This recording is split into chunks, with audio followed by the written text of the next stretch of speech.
Legend Saravana நடிக்கும் leader திரைப்படம் உங்கள் திரையரங்குகளில் ஏப்ரல் 3 முதல். திரு வெங்கடேஷ், நீங்கள் எப்படி பார்க்குறீர்கள்? இதில் அப்துல் சொன்னார், இதில் எங்களை மட்டும் கேட்குறீங்க, பாஜக தரப்பில் இன்னும் அறிவிக்கலை, அவங்களும் இன்னும் அறிவிக்கலை அப்படின்னு. தேசிய கட்சிகளுக்கு வேட்பாளர் அறிவிப்பதில் தாமதம் என்ன காரணம், என்ன சிக்கல்? தாமதம்லாம் கிடையாதுங்க. அவங்க சொல்றதுல ஒரு இதில் உடன்படுறேன். எல்லாத்துக்குமான பவர் டெல்லியில் தான் இருக்கு. பட் ஆனால் காங்கிரஸ் மாதிரி குழப்பங்கள் இதில் எதுவுமே கிடையாது. ரொம்ப தேசிய ஜனநாயக கூட்டணின்றது மிக தெளிவாக இருக்கிறது. அதுக்கேற்ற ப்ராசஸ் போயிட்டு இருக்கு, எல்லாம் அமைக்கபிளாக போயிட்டு இருக்கு. அதற்கான அறிவிப்பை கிளீனாக வரும். அப்பயும் இது வரைக்கும் அறிவிக்கல. அறிவிக்கணுன்றது அதான் முன்னாடி சொல்லிட்டு இல்லைங்க. அறிவிக்கணுன்றது தேசிய தலைமைக்கான இன்சார்ஜ் பியூஷ் கோயல் வந்தால் இங்கே அறிவிப்பார். அது சீக்கிரமாக அறிவிக்கணுன்றதை எந்த கட்டாயம் கிடையாது. ரெண்டாவது குழப்பம் எதனா இருக்குன்னு கேட்டால் குழப்பமும் கிடையாது, ரொம்ப தெளிவாக இருக்குது. உங்களுக்கு தெரியும், இன்னும் 3 நாள் தான் வேட்புமனு தாக்கலுக்கு இருக்குது. இந்த விடுமுறை மொத்தமே இந்த 3 நாளைக்குள்ள இருக்கக்கூடிய நீங்கள் ஒதுக்கப்பட்ட தொகுதிகளில் வேட்புமனு தயார் வச்சு வச்சுருக்காங்கன்னு வச்சுக்கோங்க. அவங்க கொண்டு போய் கொடுக்கறதுக்கு, ஒரு மாற்று வேட்பாளர் கொண்டு போய் கொடுக்கறதுக்கு இதுக்கான அந்தந்த தொகுதிகளுக்கு சென்று அவங்க தேர்தல் பணி ஆற்றணுமா வேணாமா, ரெடி பண்ணி கொடுக்கணும் தெரியுதுங்க. இன்னைக்கு நைட்டுக்குள்ளே எல்லா காங்கிரஸோட வேட்பாளரும் அறிவிக்கப்பட்டுருவாங்க, பிஜேபியோட வேட்பாளர் அறிவிக்கப்பட்டுருவாங்க. ஏன்னா இன்னைக்கு பிஎஸ் கோயல் வராரு, இன்னைக்கு லிஸ்ட் வந்துடும் சொல்லி தெளிவாக பிஜேபி சொல்லிட்டாங்க. ஸோ அதில் எந்த கன்ஃபியூஷன் கிடையாது. என்னன்னா ஒரு வேட்பாளர் நிற்கிற தொகுதியிலும் 3 பேர் கொண்ட லிஸ்ட்டை டெல்லி அனுப்புவாங்க. அவங்க அதை கன்சிடர் பண்ணுவாங்க. யார் வெற்றி வாய்ப்பு இருக்குது, கட்சிக்காக யார் உழைச்சிருக்காங்க, யாருக்கு என்னென்ன பின்புலம் இருக்குன்றதை அவங்க செலக்ட் பண்ணி கொடுக்குறது தான். இங்கே அதிகாரம் யாருக்குமே கிடையாது. தேசிய கட்சி பொறுத்தவரைக்கும் மாநிலத்தில் இருக்கக்கூடிய ஒருத்தருக்குமே அதிகாரம் கிடையாது. ஸ்மூத்தாக போகுது. ஆனால் சர்ச்சைகள் எதுவுமே இல்லை தேசிய ஜனநாயக கூட்டணியில். ட்விட்டு யாருமே அவுட் வெளியிலேருந்து யாரும் போடல. இப்போ பிரவீன் சக்கரவர்த்தி காங்கிரஸில் என்ன ட்விட்டு போடுறாரு, நீங்கள் அதிகமாக தொகுதியை நீங்கள் ஏன் வாங்கலை, நீங்கள் வாங்காது இங்கே காங்கிரஸ் தொண்டர்களுக்கு நம்பிக்கை இழக்கிறீங்க. உங்களுக்கு வேட்பாளரை தேர்ந்தெடுக்கிறதுக்கு பிரச்சனை இருந்ததுன்னா குலுக்கல் முறையில் தேர்ந்தெடுங்க போட்டாரா ட்விட்டு. ஆமாம், குலுக்கல் முறையில் நீங்கள் தேர்ந்தெடுங்க. ஜோதிமணி அக்கா என்ன சொல்கிறாங்க, வேட்பாளர் தேர்வில் வெளிப்படைத்தன்மை இல்லாமல் இங்கே நடக்கிறது. குறிப்பிட்ட சாரார்கள் தனக்கு வேண்டிய ஆட்களை உள்ள இன்சிஸ்ட் பண்ணி உள்ள தள்ளுற மாதிரி ஒரு விஷயங்கள் போயிட்டு இருக்கு. ஆனால் வேட்பாளர் தேர்தலில் இங்கே இருக்கக்கூடிய தமிழ்நாடு காங்கிரஸ் கமிட்டியினுடைய தலைமை குறிப்பாக அவங்க பெயரிட்டு சொல்லாமல் செல்லப்பிறந்தகை அவர்கள் தான் சொல்கிறாங்க. அவர்கள் வெளிப்படைத்தன்மையோட எந்த விஷயத்தையும் செய்யணும், ஒரு மர்மமான விஷயத்தில் அங்கே நடந்துட்டு இருக்குது, எங்களுக்கு உடன்பாடு இல்லைன்னு சொல்லி அவங்க பொது வழியில் பேசுகிறாங்க. பிரவீன் சக்கரவர்த்தி ட்விட்டு போட்டார், பொது வழியில் பேசுகிறார். என்னோட கணிப்பு கரெக்டாக இருந்ததுன்னா நான் என்ன நினைக்கிறேன்னா, எப்படி ராஜ்யசபா எம்பிக்கு திலக் அவர் கிறிஸ்டோபர் திலக்க தேர்ந்தெடுத்தார், திரு ராகுல் காந்தியை நேரடியாக தேர்ந்தெடுத்தார். ஒரு பட்டியலின சகோதர ஒரு இளைஞரை திருச்சி மாவட்டத்தில் தேர்ந்தெடுத்த மாதிரி இந்த முறையும் உண்மையான காங்கிரஸ்காரர்களை தேர்ந்தெடுக்கிறதுக்கான அவங்க தாமதப்படுறாங்களோ அப்படின்னு நான் நினைக்கிறேன். உண்மையான காங்கிரஸ்காரங்க உண்மையான கோட்ஸ்குள்ள சொல்றீங்க. ஆமா, அப்படியே உண்மையானன்னு சொல்றேன்னா இங்க ஆல்மோஸ்ட் எல்லா காங்கிரஸினுடைய சிட்டிங் எம்எல்ஏக்கும் சிட்டி எம்பிஸுமே திமுகவுடைய ஆட்களாக இருந்து கொண்டு காங்கிரஸ் லோகோவில் செயல்பட்டு கொண்டிருக்கிறார்கள். அப்படி இருந்தால் இங்கே கட்சி வளராது. அப்போ என்ன பண்ணணும்னா, இப்போ அவங்க கூட சைன் பண்ணுறப்ப, அதாவது ராஜ்யசபா எம்பிக்கு அவங்க சைன் பண்ணுறப்ப கூட ஃபஸ்ட்டு வச்ச கோரிக்கை திமுகலேருந்து என்னன்னு சொல்கிறாங்கன்னா, பிரவீன் சக்கரவர்த்தி நீங்கள் ராஜ்யசபா எம்பி ஆகினா நாங்கள் சீட்டை தரமாட்டோம்னு சொல்லி தான் ஃபர்ஸ்ட் கோரிக்கை வைக்கிறாங்க. அது இல்லை நாங்கள் அதை பண்ண மாட்டோம்னு சொன்னோன்னு தான் அவங்க பேச்சுவார்த்தைக்கே வரதா கூட நாங்கள் கேள்விப்படுறோம். இது பத்திரிகை செய்தி தான் நான் சொல்கிறேன், நான் இட்டுக்கட்டெலாம் எதுவும் சொல்லலை. அப்போ ராகுல் காந்தி என்ன நினைக்கிறாருன்னா, இனிமேல் இங்கு கட்சியை வளர்க்கணும்னா நமக்கான காங்கிரஸ் தொண்டர்கள், நம் சொல் பேச்சு கேச தொண்டர்கள், நம்ம கட்சிக்காக பாடுபடுற உண்மையான தொண்டர்களை கொண்டு வரணும் அப்படின்னு அவர் நினைக்கிறதா நான் நினைக்கிறேன். ஏன்னா இன்றைக்கு தாவேகாவுடன் கூட்டணி சேரலை அப்படின்றது மிகப்பெரிய ஒரு வருத்தமாக ராகுல் காந்திக்கு இருக்கு. அதில் மாற்றே இல்லை. சோனியா காந்தி அவர்களிடையே நேரடியாக கார்கேயோடும் சோனியா காந்தியிடம் ப. சிதம்பரம் அவர்கள் பேச வைத்து இந்த கூட்டணிக்கு அவர் சரி பண்ணாரு அப்படின்னு ஒரு பேச்சு எழுது.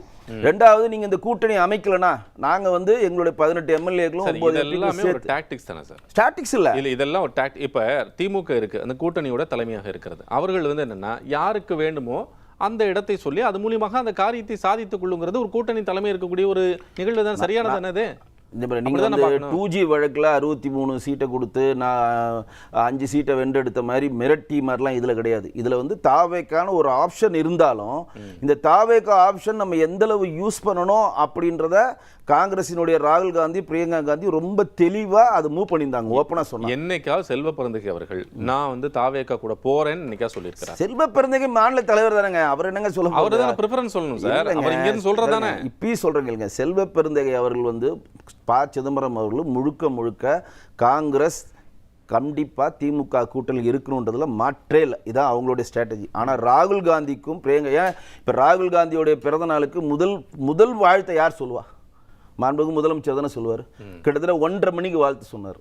அருமை சகோதரன்ற இதுவே எடுத்துட்டார், அந்த பேரே இல்லை, ஜஸ்ட் ஒரு ஃபார்மாலிட்டிக்கு ஒரு வாழ்த்து போட்டார். இவரும் நன்றின்னு போடாமல் பின்தொடர்வதை தவிர்த்துட்டாங்க.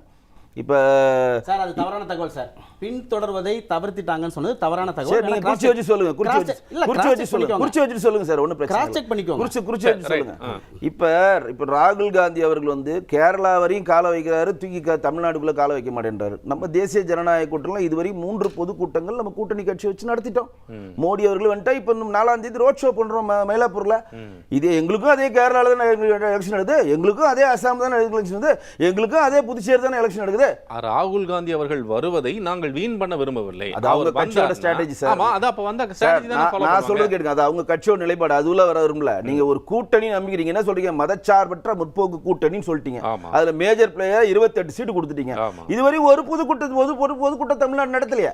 நாங்க தேசிய ஜனநாயக கூட்டணி 3 பொதுக்கூட்டம் மோடி நாட்டோட பிரதமரே கொண்டு நடத்திட்டோமே. இல்ல சார், நீங்க நடத்திட்டீங்கிறதுக்கு அவங்க பண்ண அது வந்து அது எதுக்கு சொல்ல வரேன்னா, கூட்டணியில் தேசிய ஜனநாயக கூட்டணி நன்றாக ஜெல்லாய் இருக்கிறது. அங்கு முரண்பாடின் உச்சமா இருக்கிறதுனால ராகுல் காந்திக்கு பெரிய இஷ்டம் கிடையாது.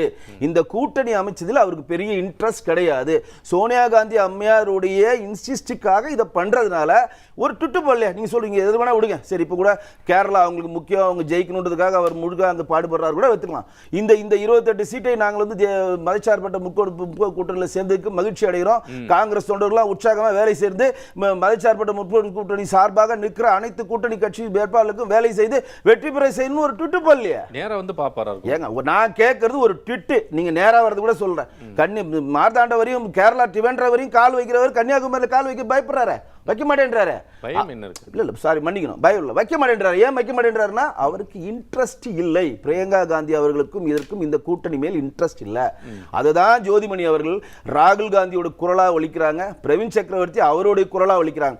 மற்றவர்கள் எல்லாம் வந்து அமைதியா இருக்கப்ப இவங்க மட்டும் ஏன் பேசணும்? சரி, நீங்க இப்பவே சொல்லிடுறேன். நீங்களே சொன்னீங்க இந்த வந்து அவருக்கு ராஜ்யசபா சீட்டு கொடுக்க கூடாதுன்னு சொல்ல கண்டிஷன்ல தான் திமுக வந்து கொடுக்குது அப்படிங்கிற அந்த தகவல் வருது. இல்ல நான் அப்படி சொல்லலாம். சரி, தெரிஞ்சுக்கங்க. திமுக காங்கிரஸ்க்கு ஒரு ராஜ்யசபா சீட்டு தருது. திமுக என்னமா பிளே பண்ணுவாங்க, அவர்கள் திமுக ஃபேவரான ஒரு காங்கிரஸ்காரர்களை தேர்ந்தெடுத்து ராஜ்யசபாக்கு அனுப்புவாங்க. இதான் திமுக இவ்வளவு நாள் பண்ணிட்டு இருந்தது. அதே ராகுல் காந்தி இப்ப என்ன நினைக்கிறாருன்னா, என்னுடைய உண்மையான காங்கிரஸ் என்னுடைய கட்சிக்காக போராடுகிற ஒரு காங்கிரஸ் நான் எடுக்கிறேன் அப்படின்னு தான் கிறிஸ்டோபர் திலக்க கொடுக்குறாங்க. அப்படி என்றால் கூட்டணியில் நிற்காமல் தனியாக நின்று களம் கண்டு அது அவங்களதான் கேட்கணும். நீங்க அது அவங்கள தான் கேட்கணும். அவர் வந்து ரொம்ப தெளிவா இங்க என்ன பிளே ஆயிட்டு இருக்கு, என்ன நடந்துட்டு இருக்குது, மாணிக் தாக்கூர் மூலம், பிரவீன் சக்கரவர்த்தி மூலம், ஜோதிமணி மூலம் அவர் டேட்டா எடுக்கிறாரு. எல்லா மாவட்டம் 71 மாவட்ட செயலாளர்கள் போய் அங்கே ஒரு கூட்டத்தில் கலந்துக்கிட்டப்ப பெரும்பான்மை தாவேக்காவில் தான் போகணும் தானே அவங்க கூட்டணி முடிவாக வந்துச்சுன்னு சொல்லி பத்திரிகையில் செய்தி வந்துச்சு. நம்ம சொல்லியே பத்திரிகையில் என்ன செய்தி வந்துச்சு, எல்லாருமே வந்து நம்ம தனிச்சு நிற்கலாம், தாவேக்காவில் இருந்தால் நம்ம பாண்டிச்சேரி வென்றெடுக்கலாம், கேரளா வென்றெடுக்கலாம், கர்நாடகாவில் ஒரு மாஸ் காட்டலாம் அப்படின்றத சொன்ன உடனே கிட்டத்தட்ட எல்லாமே முடிவாச்சுல. கடைசியில் அங்கே பிளே யார் பண்ணுது, வேணுகோபால் 5 கார் மாறி போய் எல்லாம் முடிஞ்சு கடைசியில் பிளே ஆனது சிதம்பரம் அவர்கள் சோனியா காந்தி அவர்களுடன் பேசி இந்த கூட்டணியை உறுதி செய்த பிறகுதான்.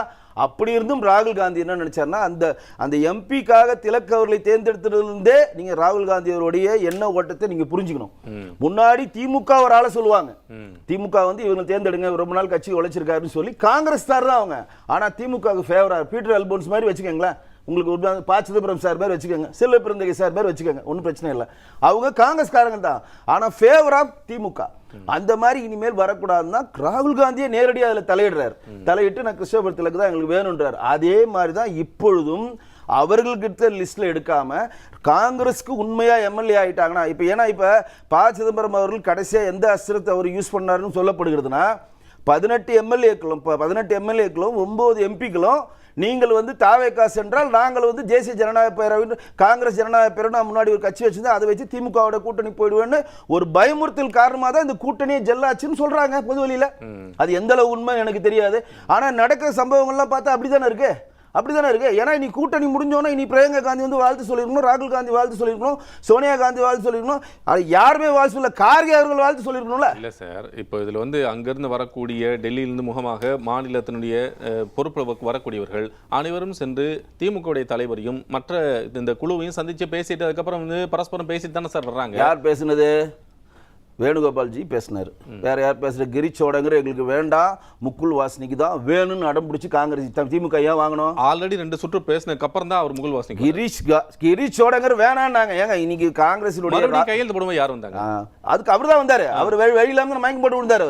அவர் திடீர்னு உங்களுக்கு பண்ற கூத்தெல்லாம் முடியாம மயக்கம் போட்டே விழுந்தாருங்க அவரு. அதெல்லாம் ஒரு காரணம் ஏங்க, வேற அப்படிதாங்க சொல்றாங்க. நான் நேரடியாக பார்த்தேன். அவர் காங்கிரஸ்ல நடக்கிற அங்க இருக்கக்கூடிய இப்ப காங்கிரஸ்ல முதல்ல அதிகார பதிவு வேணும்னு யார் சொன்னது? பொன் கிருஷ்ணமூர்த்தி ஐயா தான் சொன்னார். எங்களுக்கு ஆட்சி அதிகாரத்தில் பங்கு வேணும், துணை முதலமைச்சர் வேணும்ன்றத ஒரு ஸ்டாண்டா இருந்தாங்க. ரொம்ப வீரியமா போச்சு. ஆனா அது ஒற்றை இலக்கா பாய்ச்சது அது ஆஃப் பண்ணார். அதுல மாற்று கிடையாது, அது ஆஃப் பண்ணார். அப்ப முகுல் வாஸ்னிக்கு தான் நமக்கு ஃபேவரா இருப்பாங்க, அவர் தான் வேணும் அப்படின்றத காங்கிரஸ் இன்சிஸ்ட் பண்ணி தான் அவர் வந்தார். அவர் ரோல் அங்க இல்லையே. அவர் கிடிச்சோடங்கர் தான் முன்னாள் பிளே பண்ணியிருந்தாரு. கிடிச்சோடங்கர் நாங்க நினைத்த மாதிரி சீட்டை வாங்க முடியல பொது வழியை சொன்னாரா இல்லையா? கடைசி வரையும் நம்ம இவரை வேணுகோபால் அவர்கள் தாவேகாவுடைய சேர்ந்த சில நண்பர்களை சந்திச்சாரு. 5 கார் மாறி ஒரு ஸ்டார் ரோட்ல சந்திச்சாங்கன்ற கேள்வியெல்லாம் வந்துச்சா இல்லையா? அதனால அவங்க சந்திக்கலன்னு அவங்களும் சொல்லலை, அவங்களும் ட்ரை பண்ணாங்க, இல்லைன்னு சொல்ல வரல. அது ஒரு ஃபேவரா வந்திருக்கணும். கடைசியில் கட்சியை உடைத்து மறுபடியும் ஜனநாயக காங்கிரஸ் கட்சியை பேரவையை ஆரம்பித்து நம்மளுடைய எம்எல்ஏக்கள் எம்பிக்களும் சென்று விடுவார்கள் அப்படின்ற ஒரு அஸ்தத்தை பயன்படுத்தினால தான் கூட்டணி வந்ததுன்னு சொல்றேன். ஆனால் இப்போ இந்த கூட்டணி வந்ததுல ஒரு மிகப்பெரிய ஒரு சிறப்பு என்னன்னா, திமுக பின்பலமா இருந்து காங்கிரஸ் போர்வையில் இங்கு செயல்பட்டு கொண்டிருக்கும் அனைவருக்குமே இந்த முறை ராகுல் காந்தி சீட்டு கொடுக்க மாட்டார் நான் நினைக்கிறேன். வெங்கடேஷ், இதுல நிறைவு கருத்தை நீங்கள் பார்க்க சொல்ல விரும்புவது? இல்லை, புதுச்சேரி அதாவது தமிழ்நாடுக்கு மாதிரி புதுச்சேரியில் மிகப்பெரிய ஒரு குழப்பம் காங்கிரஸுக்கும் திமுக கூட்டணிக்கு மட்டும் இல்லை, அதில் இருக்க அங்கம் வைக்க கூட விடுதலை சிறுத்தைகள் கட்சிகளுக்கும் இருக்குது. விடுதலை சிறுத்தைகள் கட்சியில் காங்கிரஸ் வாலண்டியராக போய் போட்டிடுறாங்க. மிகப்பெரிய முரண்பாடு உச்சமாக. அதுக்கு என்ன சொல்யூஷன் பண்ண போகிறாங்களோ இன்னைக்கு வரையும் தெரியவே இல்லை. ஏன்னா திருமாவளவன் நேரடியாக எங்கேயும் வரமாட்டேன்றாங்க, எல்லாமே காணொலியில் தான் பேசிகிட்டு இருக்காங்க. நேரடியாக எந்த டிசிஷன் எடுக்க முடியாமல் உள்கட்டமைப்பு அங்கே சிதைந்திருக்கா அப்படின்னு தெரியல. இப்போ சார் சொல்கிற மாதிரி 2 பேருக்கு ஏபி ஃபார்ம் கொடுத்துருந்தாங்கன்னா அது என்ன நடக்க போகுதுன்னு தெரியல. ஆனால் நேரடியாக தேர்தல் பொறுப்பார் கிரீஷ் உடங்கர் மற்றவரும் அறிவிக்கிறாங்க, நாங்கள் நட்பு ரீதியில் 5 தொகுதியில் திமுக கூட போட்டிடுறோம்னு சொல்லிட்டாங்க. அப்போ கூட்டணியில் இருந்தாலும் கூட்டணி தர்மத்தை மீறி நட்பு ரீதியாக திமுக எங்கெங்கே நிற்கிறதோ அதில் 5 தொகுதிகளில் காங்கிரஸும் போராடுகிறது. முரண்பாடின் உச்சம். இதே மாதிரி இங்கே வருமா அப்படின்னா கூட வர்றதுக்கு வாய்ப்பு இருக்குது. ஏன் அப்படி சொல்கிறேன்னா, இப்போ வேட்பாளர் இவங்களை அறிவித்த பிறகு இப்போ பாஜக பொறுத்தவரை அதுக்கு அண்ணனுக்கு சுப்பிரமணிய சாமி இதை சொல்லணும். சுப்பிரமணிய சாமி சார் அதிகாரம் பெற்ற எந்த பாஜக பொறுப்புலையும் இல்லை. அவரை நீங்கள் போய் பிரவீன் சக்கரவர்த்தியோடு ஒப்பிடவே முடியாது. ஒரு காலத்தில் எம்பியாக இருந்தார், இப்போ இல்லை. ஆனால் பிரவீன் சக்கரவர்த்தி அதிகாரம் பெற்ற சார் ஒரு காலத்தில் எம்பியாக இருந்தார், மத்திய அமைச்சராக இருந்தார், இப்போ இல்லைன்னு தான் சொல்கிறேன். இப்போ பாஜக இல்லையா சார்? பாஜக கிடையாது, அவர் கிடையாது. இப்போ இவர் நம்ம பிரவீன் சக்கரவர்த்தி அவர்கள் ஒரு பொறுப்பான ஒரு பொறுப்பில் இருக்கார். கர்நாடகா தேர்தலுக்கான பொறுப்பாளர் வென்றெடுத்தாங்க. இன்னும் கூட அந்த ஓட் சௌரின்ற கண்டென்ட்லாம் ராகுல் காந்தி எடுத்து கொடுத்ததெல்லாம் சொல்கிறாங்க. ஸோ அவருடைய வார்த்தைகளை நீங்கள் கடந்து போயிடலாம், பொது வழியில் எல்லாரும் கடந்து போக முடியாது. வாலண்டியாக வம்படியாக ஒரு ட்விட்டை போட்டு இவருக்கு சம்மந்தம் இல்லைன்னா ராகுல் காந்தி கூப்பிட்டு கண்டிச்சிருக்கணும், ஒரு அறிக்கை கொடுத்துருக்கணும். பிரவீன் சக்கரவர்த்தி சொல்கிறது நாங்கள் ஏற்றுக்கொள்ள மாட்டோம், அவரை கண்டிக்கிறோம், அவர் கட்சியை நீக்கிறோன்னு சொல்லுங்க, நாங்கள் ஒத்துக்கிறோம். அப்போ நீங்கள் ராகுல் காந்தி தான் செய்ய வைக்கிறாரான்னு ஒரு கேள்வி எழுதுல. இன்றைக்கு வரையும் ஏன் 2017 தொடர்ச்சியாக இருக்கக்கூடிய ஒரு கூட்டணி சதிக்கணும்னு சொல்லி ராகுல் காந்தி ஏன் யோசிக்க போறாங்க? அது அவங்க கட்சி உட்கட்சி பிரச்சனை. இப்ப சார் சொன்னதுக்கான பதில் தான் நான் சொல்றேன். இப்ப பிரவீன் சக்கரவர்த்தி பேச்சை நீங்க எடுத்துக்க கூடாதுன்னு சொன்னீங்கன்னா, முறைப்படி அதை இப்ப ஒரே ஒரு ட்விட்டர் போட்டு அவர் கடந்து போயிட்டாருன்னா இதை பத்தி நம்ம விவாதம் பண்ண போதில்லை. தொடர்ந்து அவர் திமுக கூட்டணியிலிருந்து வெளிவரதுக்கான எல்லா ட்விட்டையும் போட்டுட்டே இருக்காரு. நீ குலுக்கல் முறையில் தேர்ந்தெடுக்கன்னு ஒரு நக்கலான ஒரு பதிலாக தான் நான் அது பாக்குறேன். உங்களால ஒரு அதிகமான சீட்டு வாங்கலாம், குலுக்கல் முறையில் தேர்ந்தெடுங்க அப்படின்னு போடுறாங்கன்னா, அதை காங்கிரசினுடைய தலைமை இருக்க கார்கே அவர்களோ, சோனியா காந்தி அம்மையார் அவர்களோ, பிரியங்கா காந்தி அம்மையார் அவர்களோ, ராகுல் காந்தி அவர்களோ கண்டித்திருக்க வேண்டும். அவர்களுக்கான ஏதோ ஒரு விஷயத்தை பண்ணியிருந்தா இதை பத்தி நம்ம பொதுவில் பேச போதில்லை. அப்ப அவர்களுக்கெல்லாம் தெரிஞ்சுதான் இது நடக்குதான்ற கேள்வி எழுதுல. இப்ப புதுச்சேரியில் எப்படி நடக்குதோ அதே மாதிரி தமிழ்நாட்டில் நடக்க இருக்கிறதுனால தான் அவங்களுடைய வேட்பாளர் வெளியீடு கம்மி லேட் ஆகுதுன்னு சொல்றேன். ஏன்னா இன்றைக்கு தாவேக்கால இருந்து தன்னுடைய வேட்பாளர்களை வெறிவிச்சு போயிட்டாங்க. இன்றைக்கு ஏற்கனவே காங்கிரஸ் வெளியே போன செல்வம் அவர்களுக்கு சீட்டும் கொடுத்துட்டாங்க.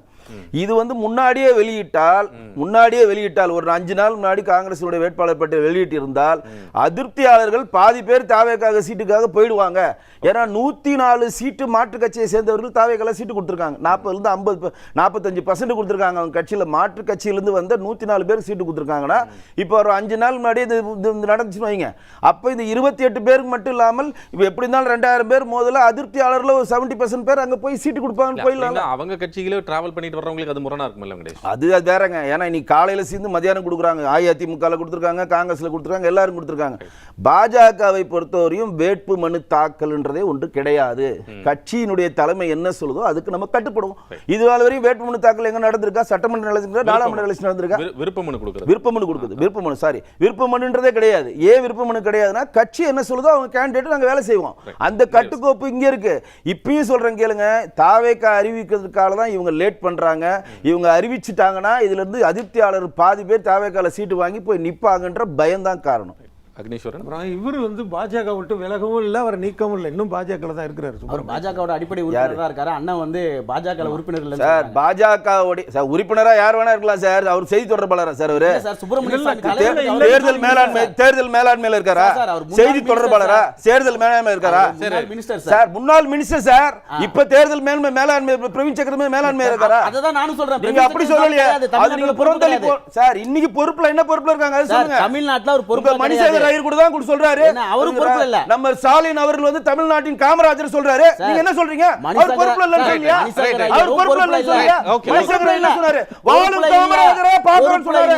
வாழும் காமராஜரா பாக்குறாரு. அவர் என்ன பொறுப்புல இருக்காரு? முன்னாடி கேட்டவங்க என்ன சொன்னீங்க? மணிசேகர் ஐயர் பொறுப்புல இல்லங்க. மணிசேகர் ஐயர் பொறுப்புல இல்லங்க. நீங்க என்ன சொன்னீங்க? நாங்க சொன்னோம். நாங்க சொன்னோம். அதேதான் நாங்களும் இப்ப சொல்றோம். சுப்பிரமணிய என்ன பொறுப்புல இருக்காரு சொல்லுங்க. Okay okay. புரி சுப்பிரமணிய அப்ப மணிசேகர் அப்ப மணிசேகர் அடிப்படை உறுப்பினர் இல்லையா? தாவேக்கா போயிட்டாரா? மணிசேகர் நீங்க போயிட்டாரா? மணிசேகர் தாவேக்கா போயிட்டாரா? மக்கள் பாக்குறாங்க, நீங்க சொன்னீங்க. ஏங்க மணிசேகர் ஐயர் எந்த கட்சியில இருக்காரு? இல்ல சார், இது நம்ம விவாத தலைப்புல எங்க போயிட்டோம். அதனால தயவு வேண்டாம். மணிசேகர் ஐயர் எந்த கட்சியில இருக்காரு? இல்ல இது வேண்டாம். பாஜகவில் இல்லைன்னு சொன்னாரு. Right right. பாஜகவில் இல்லைன்னு சொல்றாரு. Point taken. திரு வெங்கடேஷ், வாழும் காமராஜரா பாக்குறாரு. திரு வெங்கடேஷ், சுப்பிரமணிய சாமி இல்லைன்னு சொன்னீங்க. Right point taken. Legend Saravana நடிக்கும் லீடர் திரைப்படம் உங்கள் திரையரங்குகளில் ஏப்ரல் 3 முதல்.